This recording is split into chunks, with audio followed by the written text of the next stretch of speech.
Sorry എന്ന് ഞാൻ പറയില്ലട നാറി.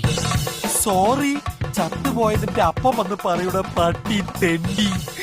പട്ടി കടിച്ച മോള് എന്നെ കൊണ്ട് കടിപ്പിച്ച പട്ടി. നിന്നെ ഓടിച്ചിട്ട് പേപ്പറ്റിയെ കൊണ്ട് കടിപ്പിച്ചിട്ട് ഞാൻ ഒന്ന് സോറി പറയുടെ തെണ്ടി. എടവെള്ളപ്പാറ്റ കാന്താരി മുളകും ചൊറിയണവും കൂടി നിന്റെ മൂലമറ്റത്ത് തേച്ചിട്ട് ഇടുക്കി വഴി വാതുരുത്തി വരെ തേച്ചിട്ട് നീ നവതാരം കൊണ്ട് ചക്രശ്വാസം വലിക്കണത് കണ്ട് ഞാൻ സോറി എന്ന് പറയുടെ നാറി. പോയതണ്ടി എടാ തീർന്നില്ലടാ പന്നി. അതുപോലെ ആന്റിപ്പാറും ആവണക്കെണ്ണയും വിമ്മും ഭക്ഷണത്തിൽ കലക്കി തന്ന് നിന്നെ കുറെ കാലം കക്കൂസിന്റെ പുറത്തിറക്കിലിടുന്ന എന്റെ മോനെ എന്നിട്ട് സോറി പറയണം. തീർന്നിട്ടില്ല. ആരടാ അമ്മേനെ കെട്ടി ചോക്കേന്നാ പറയണേ. നിന്റെ വയറ് നിറഞ്ഞോന്ന് എനിക്കറിയില്ല. എന്റെ വായിലെ വെള്ളം പറ്റിയതുകൊണ്ട് ഇപ്പൊ ഞാൻ തൽക്കാലത്തേക്ക് നിർത്ത. പോട്ടടാ പാട്ടിയുടെ തേണ്ടിയുടെ മോനെ പട്ടിച്ചെറ്റ ഫെർണാണ്ടോ. സാറേ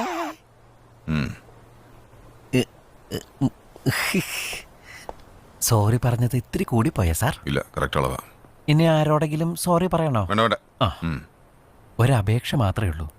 ഞാൻ പറഞ്ഞത് മുഴുവൻ സാർ കേട്ടിട്ടുണ്ടെങ്കിൽ അവന് സ്പാനിഷിൽ തർജ്ജമ ചെയ്ത് കൊടുക്കരുത്. ഒരു മലയാളി ആയതുകൊണ്ട് പറഞ്ഞതാ. Are you happy now? Oh yes. He's a nice guy. കണ്ടോ നമ്മുടെ മലയാള ഭാഷയുടെ ഒരു ശക്തി. മനസ്സിനൊരു സന്തോഷായി. ഒരു ഓംലെറ്റ് കഴിക്കട്ടെ.